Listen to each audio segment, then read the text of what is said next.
నమస్తే. తెలంగాణలో పార్లమెంటు స్థానాలు ముఖ్యంగా 17 స్థానాలు ఉన్నాయి. ఆ 17 స్థానాల్లో ఎలా అయినా సరే 15 మనం కైవసం చేసుకోవాలి. దానికి సంబంధించి ఇప్పటి నుంచే కసరత్తు మొదలుపెట్టారు కాంగ్రెస్ నాయకులు. ఆ పూర్తి బాధ్యతను ముఖ్యమంత్రి రేవంత్ రెడ్డి గారి మీద అధిష్టానం పెట్టినట్లు కూడా మనకు తెలుస్తుంది. దానికి సంబంధించి ఒక కీలకమైనటువంటి పరిణామం కూడా చోటు చేసుకుంది. అదేంటంటే ఇటీవల ఆయన కొడంగల్ నియోజకవర్గ పర్యటనలో భాగంగా కోస్గిలో జరిగినటువంటి సభలో ఆయన మాట్లాడుతూ చాలా కీలకమైనటువంటి వ్యాఖ్యలు చేశారు. ఈ రాష్ట్ర అభివృద్ధికి కాంగ్రెస్ పార్టీతోనే సాధ్యం. మహిళల అభివృద్ధికి ప్రతి మహిళను లక్షాధికారి చేయాలి. అదే మా ప్రభుత్వ ధ్యేయం అని చెప్పి కొన్ని కీలకమైనటువంటి వ్యాఖ్యలు చేశారు. ఇలాంటి సందర్భంలో మహబూబ్ నగర్ పార్లమెంటు స్థానానికి సంబంధించి యువ కాంగ్రెస్ నాయకులుగా ఉన్నటువంటి వంశీ చంద్రెడ్డి ఆయన పేరును కూడా ప్రకటించారు. ఇట్లాంటి సందర్భంలో వాస్తవానికి కాంగ్రెస్ పార్టీలో ఉన్నటువంటి పద్ధతి ఏంటంటే హైకమాండ్ నుంచి రావాలి, పర్మిషన్ రావాలి, తర్వాత అక్కడ స్థానిక నేతలు ప్రకటించాలి. కానీ తాజాగా సీఎం రేవంత్ రెడ్డి ఢిల్లీ పర్యటన జరిగింది. దానికి సంబంధించి ముఖ్య నేతలతో కూడా ఆయన చర్చించారు. పార్లమెంటు స్థానాలకు సంబంధించి, అభ్యర్థుల గురించి, అలాగే నామినేటెడ్ పోస్టుల గురించి, ఇంకా 6 మంత్రులను తీసుకోవాలి క్యాబినెట్లోకి. దానికి సంబంధించి అన్ని వ్యవహారాలపై సుదీర్ఘంగా చర్చించారు. అంటే ఒక రకంగా చెప్పాలంటే తెలంగాణ రాష్ట్రంలో ముఖ్యమంత్రి రేవంత్ రెడ్డికి ఫ్రీ హ్యాండ్ ఇచ్చింది హైకమాండ్.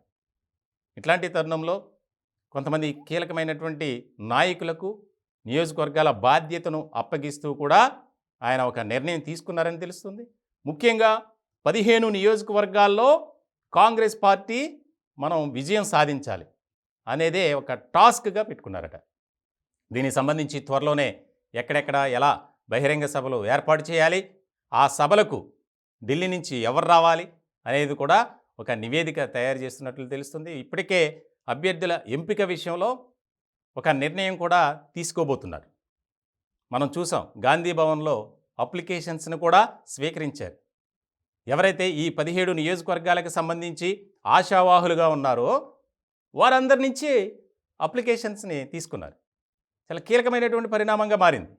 ఎక్కడో ఉన్న కాంగ్రెస్ పార్టీని అధికారంలోకి తీసుకొచ్చినటువంటి ఘనత రేవంత్ రెడ్డిదిగా అక్కడ అధిష్టానం ముందు ఉన్నది. ఇలాంటి సందర్భంలో చాలా కీలకమైనటువంటి అంశంగా చూడాలి. ముఖ్య నేతలకు టార్గెట్ 15 అనేది ఇచ్చినటువంటి ముఖ్యమంత్రి రేవంత్ రెడ్డి.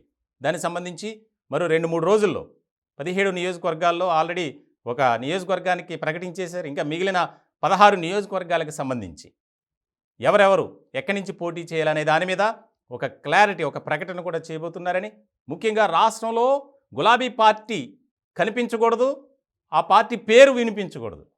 ఇది కాంగ్రెస్ పార్టీ ముందున్నటువంటి ఒక టాస్క్.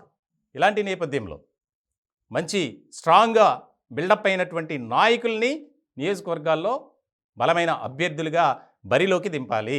తద్వారా మనం 15 స్థానాల్ని కైవసం చేసుకోగలుగుతాం. ఇప్పటికే ఆ పార్టీ వ్యూహకర్తగా ఉన్నటువంటి సునీల్ కనుగోలు ఆయన కూడా రాష్ట్రంలో పర్యటించారు. ముఖ్యంగా 15 స్థానాలు ఎలా అయినా మనం గెలుస్తాం, క్లీన్ స్వీప్ చేయాలంటే దక్షిణ తెలంగాణలో హై ఫోకస్ పెడితే మొత్తం 17కి 17 స్థానాలు కూడా గెలుచుకుంటాం. దానికి సంబంధించి రాష్ట్ర ప్రభుత్వం కాంగ్రెస్ పార్టీ ఏవైతే చేపడుతుందో అభివృద్ధి కార్యక్రమాలు కానీ, సంక్షేమ పథకాలకు సంబంధించి విస్తృత స్థాయిలో ప్రచారం చేయాలి అనే దాని మీద కూడా ఆయన దిశానిర్దేశం చేశారు. ఇలాంటి సందర్భంలో ముఖ్యమంత్రి రేవంత్ రెడ్డి గారికి అధిష్టానం ఫ్రీ హ్యాండ్ ఇవ్వటం అనేది చాలా కీలకమైనటువంటి పరిణామంగా మారింది. త్వరలోనే చాలా ముఖ్యమైనటువంటి వ్యక్తులను బరిలోకి దింపబోతున్నారు. ఈ 16 నియోజకవర్గాలకు సంబంధించి మహబూబ్ నగర్ ఎలాగూ ప్రకటించారు కాబట్టి మిగిలిన స్థానంలో ఎవరెవరిని అనే దాని మీద ఒక క్లారిటీ వచ్చే అవకాశాలు కనిపిస్తుంది.